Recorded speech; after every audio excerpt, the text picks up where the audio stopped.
So there I was, minding my own business, doom-scrolling through the warp, surviving on caffeine, spite, and the screams of dying guardsmen. Then a thought popped into my head.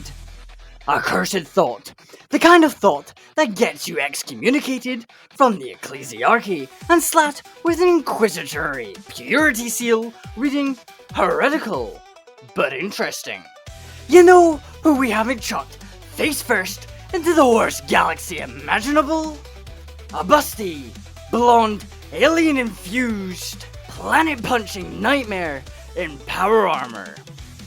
That's right, lads. Today, we're throwing Samus Aran into the deep end of the Grimdark hellscape and asking the heretical yet plasma-scorched question. Could Samus Aran survive the 40k galaxy? Now, before we dive face first into this sci-fi blender, let me just be real with you for a second. I've had no real experience with Metroid going into this. Maybe poked a few wee buttons on a Game Boy Advance as a wee lad, but other than that, no real clue. I just thought she was some quiet space chick in an orange gimp suit who could jump real high. Oh, how wrong I was. After reading the lore, watching the videos, and peeling through forums full of ravenous Metroid fans arguing about scan logs and Chozo architecture, I've seen things. Things that have rewritten my brain. Things that make the Horus Heresy look like a pub fight. Because this woman, this towering blonde, 6'3" alien-infused goddess in a battle bikini, is actually a fucking war crime with cleavage.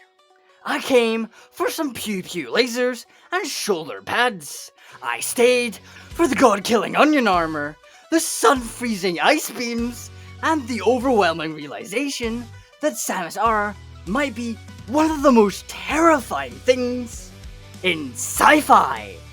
We're talking a woman who has turkey DNA, who can roll into a spherical yoga death ball, has a gun for an arm that can delete planets, and somehow manages to be both a mass extinction event and a fetish icon at the same time. She's hot, she's dangerous, she's probably copyright. And today, we're going to find out whether the 40k galaxy would kill her, corrupt her, or get absolutely annihilated by a blonde with better aim than the entire Astra Militarum combined. So buckle up, lads, because this is a tale of alien birds, dead planets, anorexic robot dragons, parasitic jellyfish, and high-speed titty destruction. Samus Aran, intergalactic mummy, walking weapon, and blonde apocalypse. So let's see how long she'd last before an Inquisitor screams Exterminatus in the background. Let's dive in. Our story begins, as all great space tragedies do, with a fucking dead planet and a very pissed off blonde child.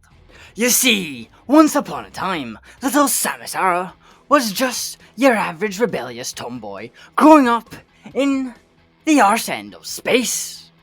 Athletic, stubborn, already suplexing wildlife for sport. Probably chasing alien frogs with plasma sticks. Living the dream.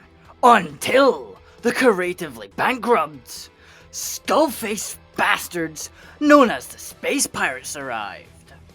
Yes, that's their actual name, not the Void Reapers, or the Blood Corsairs, or something Warhammer sounding. Nope, just Space Pirates. Sounds like a Saturday morning cartoon villain. But instead, these absolute freaks showed up and vaporized her entire childhood. Mom and Dad, dead. Home planet, crispy. Dog probably killed off Scream. And all of this is thanks to a skeleton anorexic kaiju-sized space dragon named Ridley, who somehow looks like what would happen if the Xenomorph Queen did meth and got rejected from Smash Brothers. Now, Samus survived, but barely, and was rescued by a race of ancient god-tier birds known as the Chozo, or as I'm legally required to call them from this point on, the Space Turkeys. Now, don't let the gobbling fool ya. These space turkeys are no joke. They're a poster singularity, reality fucking bird cult with the technology level of a Catan's wet dream. They're like Necrons, if Necrons were all about vibes, enlightenment, and cosmic parenting. So, what do you think they do when they find this traumatized blonde orphan on a smoking black hellhole of a planet? Do they A, give her therapy? Do they B, counseling? Or do they C, space chicken nuggets? If you said any one of these three options, you'd be wrong. They injected her with pure uncut turkey DNA, trucked her into their home planet full of monsters, and started training her to become the final solution to cosmic bullshit. Canonically, this makes her part human, part turkey, and part armored walking genocide. She's basically a hybrid demigod, raised by mystical burn monks with a god complex and access to ancient technology that would put Mars out of business. You think the Emperor was bad for gene splicing kids into super soldiers? Mate, these lads were sticking February juice into children like it was Tuesday brunch. Gobble gobble, motherfuckers! And they didn't stop there. No, these space turkeys handed Samus a power suit made of alien science, nanotechnology, and eldritch hatred for the status quo. This thing grew with her, evolved with her, and depending on which game you're playing, comes preloaded with Phazon, evil blue corrupted goop that enhances everything, but also probably gives you space cancer. An AI construct that may or may not be sentient, and also talks back to her. Metroid DNA, yes, from the titular alien soul vampire things. And whatever else the lore team was high enough to approve. By the time she was a fully trained adult, she was no longer a person. She's an extinction event with tits. A 6'3" genetically enhanced, cybernetic, alien spiced MILF in a sentient tank, trained by warlike turkeys, fueled by trauma, and armed with enough ordnance to make Gilliman cry himself to sleep. She's not just a bounty hunter, she's a biological fuck you letter to the entire universe. A walking monument to bad parenting and alien aggression. And somehow, she's still single. Alright, strap in. Let's talk raw power. We're not dealing with main character plot armor here. We're dealing with a woman whose casual Tuesday loadout could erase civilizations. Whose movement physics got drunk and gave up. Whose fashion sense includes a suit made of god-slaying bioweapons. And yes, we're talking full-powered Samus. That means every game, every suit, every cannon, every anime hair flick, and catastrophic plasma fart. This isn't base Samus. This is Samus at her peak. A walking WMD with hips. She has no chill left in her atomic body. Let's start with the classic morph ball. She curls up into a perfectly smooth metal sphere, about the size of a basketball. Probably bigger. No, she doesn't shrink. No, her bones didn't liquefy. Yes, it makes zero fucking sense. Even in universe, characters go, yeah, we don't know how that fucking works. My best guess, she folds into a dimensional pocket, or maybe the Chozo just broke physics and told her to deal with it. Whatever the reason, she rolls around, planting bombs, sneaking through tight spaces, and committing explosive war crimes from a crouched position. Back pain, non-existent. Turkeys, undefeated. You know those characters who are faster than the eye can see? Yet, Samus laughs at them from orbit. She's canonically faster than light, and not in the anime way. In the dodging point blank energy beams, confirmed to be light speed kind of way, she's dodged plasma beams, particle accelerators, laser arrays, frigging light beams from an AI attack. She's got speed boosters, turning her into a living railgun, turning terrain, enemies, and minor details into smoldering wreckage. Now, Shine Park, she can channel all that speed into a direct nuclear dash. Think Sonic the Hedgehog, but if Sonic crashed through a Baneblade and kept running. Harlequins, warp spiders, even good stories would blink and find a blonde blur drop kicking their souls out of their bodies. This woman isn't just fast, she's even strong enough to arm wrestle a Dreadnought and win. She's wrestled Ridley, who's roughly the size of a church, flies, breathes fire, and can tank a fucking nuke. She can lift tanks, rip apart armored aliens, toss massive beasties like they were made of fucking packing foam. And that's all without her power suit. With the suit, she's shattering space-grade alloy, punching clean through walls, and surviving environments that would reduce a space marine to charred paste. Her arm cannon isn't just a gun, it's a weapon platform for every kind of elemental, high-tech, and godsling bullshit imaginable. For instance, one of the basic things she can shoot from her arm cannon is a powered beam. The default is still stronger than most Imperial bolters. The charge beam amplifies the basic beam into a giant energy blast. Missiles come in regular, super, sneaky, and homing flavors. Each one has a yield of a mini-sized tank shell. So, now on to the elemental beams. First off is the ice beam, freezing targets on the molecular level. Canonically, strong enough to freeze molten plasma and possibly a small fucking star. No joke. Multiple sources hint she froze a stellar level energy source. Now, the plasma beam melts through reinforced hull, armored units, and probably Yanan's house. The wave beam, electromagnetic death, bypassing shields, tracking enemies, bouncing off of walls. The Nova beam pierces through Phazon enhanced mutants and multiple dimensional barriers like it's tissue paper.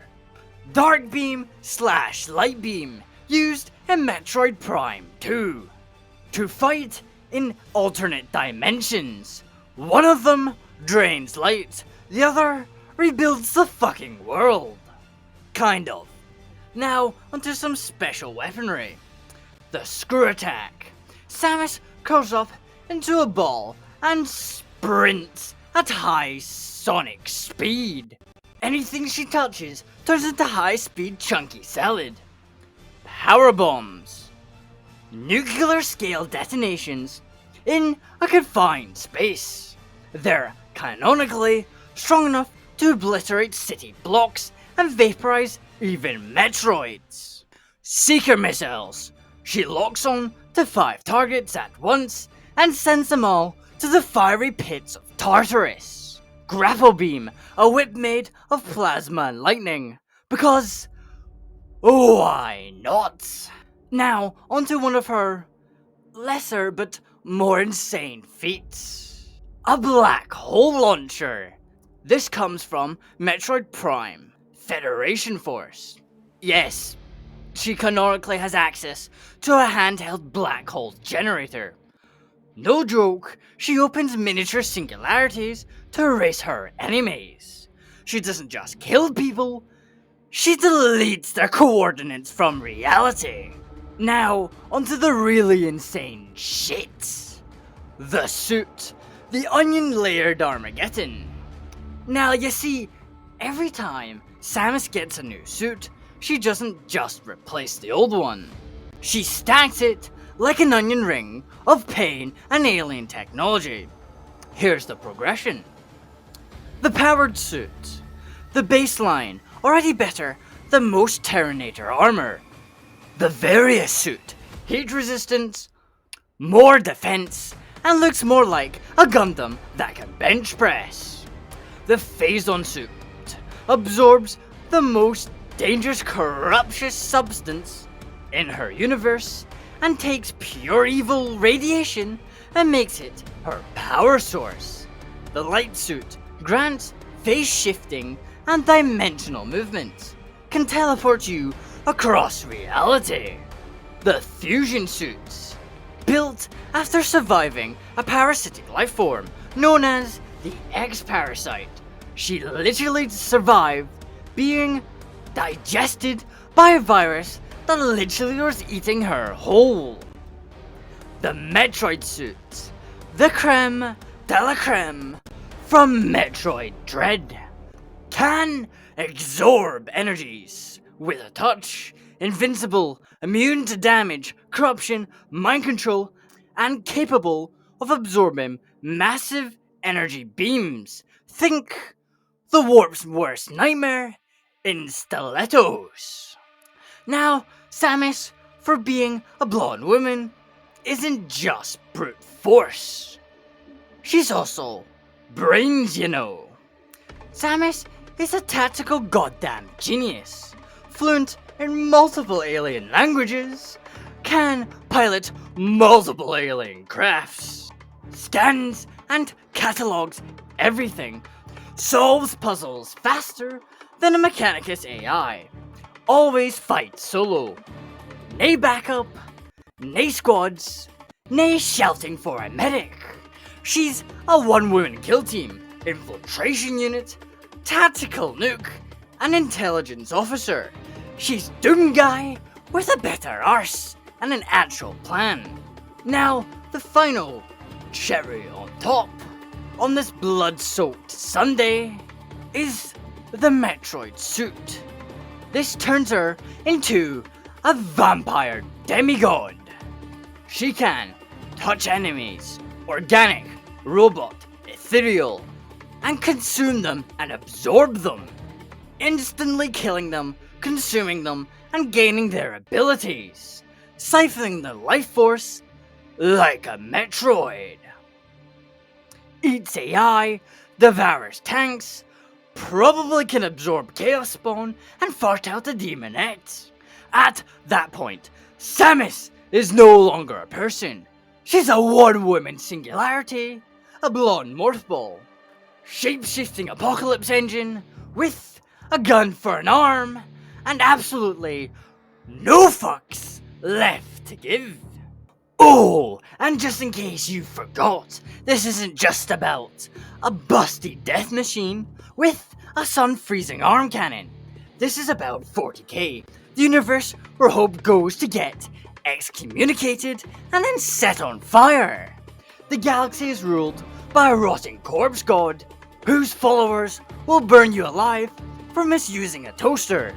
Space itself is a hellish dimension full of psychic demon nightmares and main factions including the Orks, of fungus who believe tanks into existence, robot Xenos with galaxy-killing lasers, space locusts that eat everything, and chaos gods who will turn your spine into a musical instrument. The Imperium is so fascist, it makes Mordor look progressive.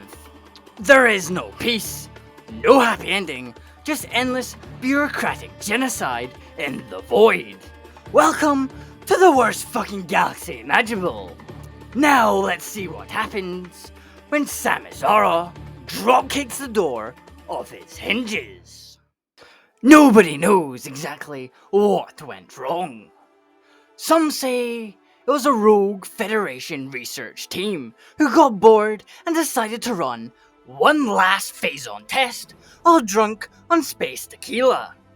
Others whisper that Samus's suit achieved sentience, got sick of the Metroid timeline, and punched a fucking hole in the multiverse just to see if there was something more interesting on the other side. There's even a theory that she didn't arrive in 40k. 40k arrived in her. Either way, reality absolutely shat itself.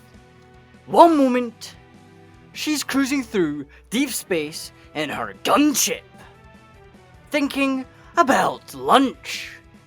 The next, the sky above Vetran 4 tears open like a wet Elder Scroll, spitting fire, tech runes, and one very angry blonde bounty hunter tumbling out a flaming dimensional arsehole. She plummets at supersonic speed from the warp hole, screaming in rage, glowing like a pissed off sun, and hits the planet so hard it registers as a minor exterminatus level impact. The jungle was reduced to mulch. 2 Hive Tyranids disintegrate by the shockwave before they even got the roar. The local wildlife instantly evolves anxiety and fled the biosphere. Samus stood up, steam pouring from her armor, and scanned the local ecosystem like she was checking the weather. She absorbed half the jungle biomass with a tap of her boot, upgraded her air filters, and casually unlocked a new acid-proof moonwalk. Then she made eye contact with the local commissar. He looked into her visor and saw every mistake he ever made. Then he shot himself in the head before his last pistol could be turned into a craftable material. He understood this was no longer his planet. It was hers. With Vectron 4 reduced to a smoking crater full of terrified PDF survivors whispering prayers to their boots, Samus Aran did what any post-singularity murder turkey would do. She left with style, fucked off into the stars with a casual backflip off the upper atmosphere. Her next stop, the Orks. She didn't find the Orks. The Orks found her. A passing fleet picked up her energy signature and thought it was a wall beacon. The war boss, Muckgut Skullbanger, launched an immediate boarding action, screaming, "I smell a fighting gill! Gimme a good chopper!" 4 seconds later, the boarding ship retreated back into its hangar, on fire and covered in morph ball bomb craters. And missing its war boss, Samus arrived by teleporting and then proceeded to punch the mech boy in the throat. The Orks, naturally, thought this was fucking brilliant. She's a git, but she's a git. Now the Orks, they renamed her the Shiny Git God Queen, and now a minor cult of mech boys build statues of her out of scrap metal and fear. The Eldar didn't foresee her. they didn't feel her. Half a craft world cried before she even arrived. Farseers opened their infinity circuits, saw her future, and fainted. Samus nodded politely to their delegation, then absorbed their Webway gate like it was a vending machine. She can now use Webways like it's a train station toilet corridor. Eldrad deleted her name from the prophecy. She was never meant to be real. Now, you think the Dark Eldar would be smart, but no, they invited her to Cumra for a good old laugh. She turned their torture palace into a morphball death disco, absorbing homunculi tech and kicked Vect into a warp rift mid-monologue. The new rules in Cumra: if she knocks, play dead. She strolled up into a tomb world. She then proceeded to tank lightning from Imhotep and then sent him back with an AI quip: please be more efficient when dying Necrons. Trazyn tried to capture her. He's now stuck in her morphball time loop. She left with temporal hacks and an emote wheel. Now Chaos, they sent everything: titans, demons, sorcerers, the lot.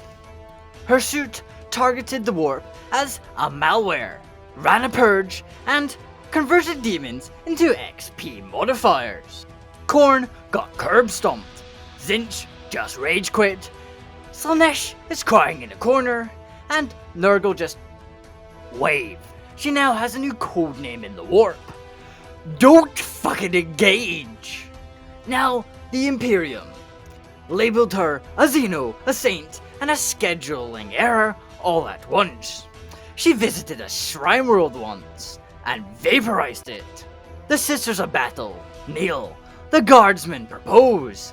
One Inquisitor tried to kill her. He now lives inside her morphball as a motivational speaking line. The Space Marines have an entry in the Codex just for her.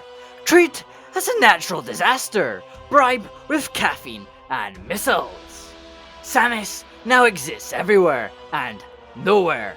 She moves between Webway nodes, absorbs threats on contact, and updates herself faster than a Mechanicus AI. She has been declared a machine goddess, a demon of order, a Xeno Prime, a divine error, and once, by an Orc weird boy, the bouncy queen of bombs.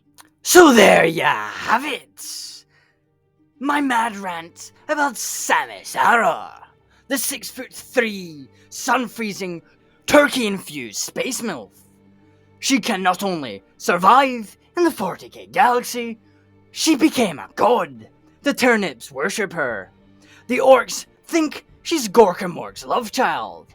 And the Imperium would probably try and burn her at the stake before getting atomized by her left thigh. So, if you've enjoyed this video, like, subscribe, and let me know in the bloody comments if I should chuck more bastards at this absolute god queen. And remember, lads, remember the turkey DNA. And don't fuck with the onion suit. Now have a killing day, you bloody legends, and I'll see ya in my next one.